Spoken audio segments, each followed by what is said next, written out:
Good morning, saints and friends. This is Pastor Tim with the word for today.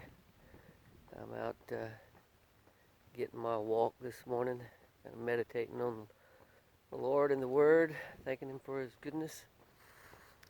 But as I'm thinking, I'm like all of us, trying to make sense out of the times that we live in. And then there's the idea of or ideal of the prophetic ministry, and there is maybe I don't say an entourage, but maybe a deluge. That's probably the word. A deluge of information that's being flooded into the media or the social media. That'd be the word. And I want to pause a minute and get you to stop and think about the messages that you're receiving, um, and pose a question.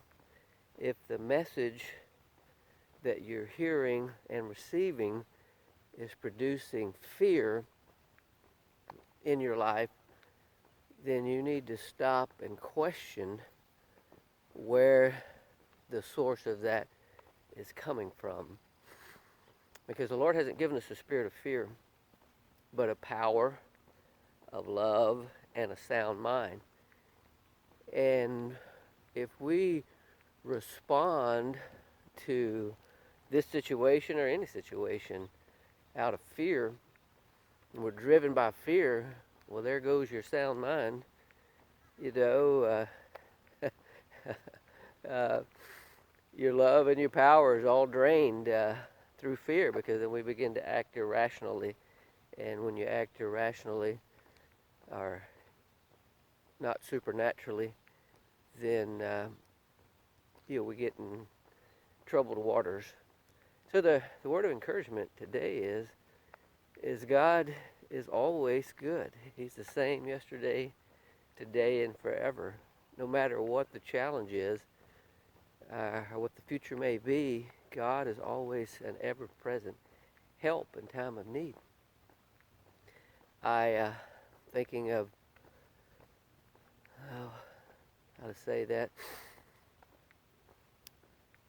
Prophetic has to do with the future, and we have the prophetic. Let me back up a little bit. The prophetic has to do with the future, but it also has to do with hearing from heaven concerning now, what we're to do now. So we look into the future, which is heaven, how heaven is viewing things, and then we embrace that for us now. And there is the coupling of the future events that are supposed to unfold, and a lot of that has to do with your eschatological paradigm, how you view the end times and whatnot. And so you did have to evaluate those things. But what I'm getting at is, if what we're being told is all future chaos and mayhem and despair and disaster, then it creates fear, and then we're unable to perform other than just warning people of the oncoming or forthcoming calamities, and it just creates panic.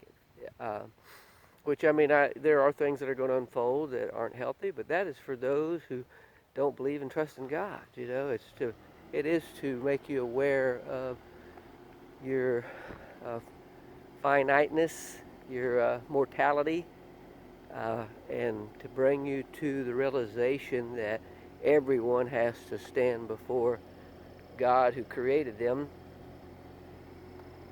I'm going to have to make a U-turn. We got a bobcat. Let's see if I can get around him real quick. Somebody going to work early. But anyway, see, where was I? Yeah, fear and how that causes you to process and to react and we're talking about the mortality of the individual. The message of judgment and morning. The message of judgment and end of the world things.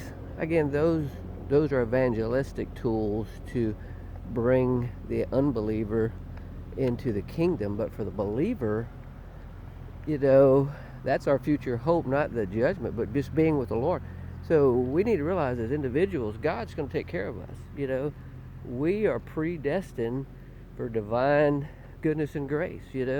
We're predestined to live with Him in eternity, and that begins now. It doesn't begin when we die. It starts now, and then we just step into the fullness of what God's called us to. So again, if you are in fear because of prophetic revelations that you're getting, you need to reevaluate those in light of what God is doing. Sure, I know there's warnings that we need to do this, but I mean, how do you know?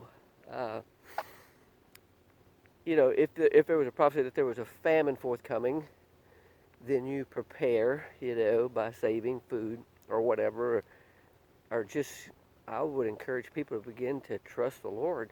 We've been through this. I've been in the ministry 40 years, and we've watched Y2K and When Your Money Fails and the late great Planet Earth and all these things that have caused people to respond in fear and store up food. We had to throw stuff away because we kept it for years, and the cans began to pop open, stuff like that.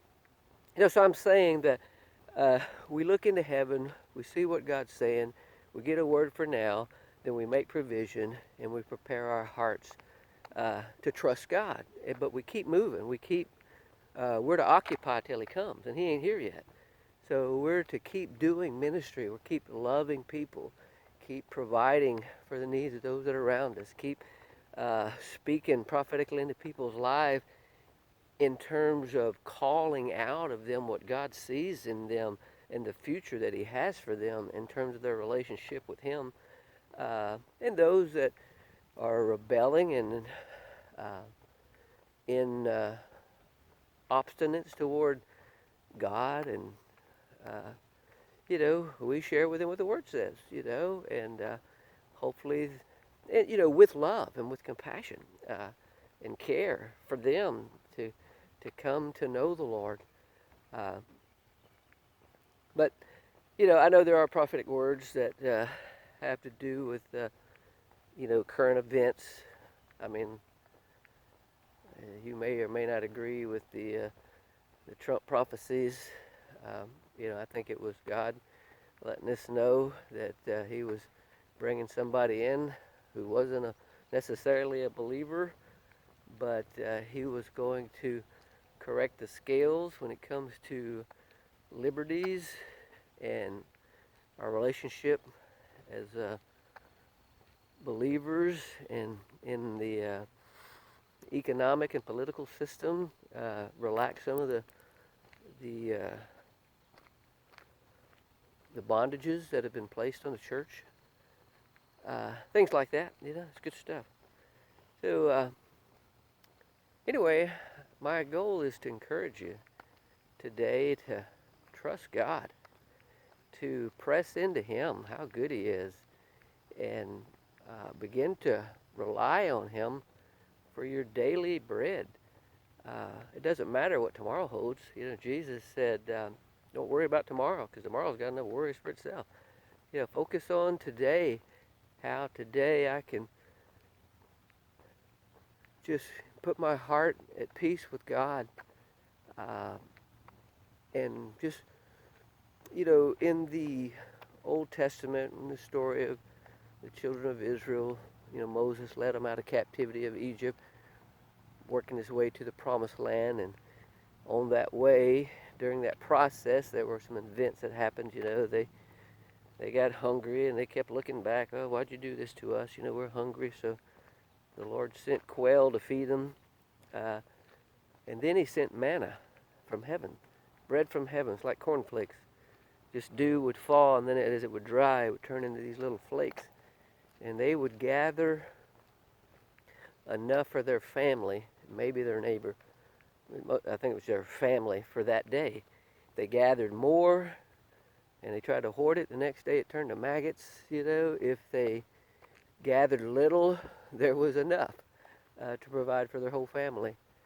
And so that's what we're doing. We're learning to trust God and to believe Him for our daily substance, and not, the prophetic is to give us insight of what heaven's doing, so that we can ascertain it and bring it here, but not to lead us into fear and turmoil and confusion and chaos and doubt and worry and all that stuff. It's to help us to make, some rational decisions.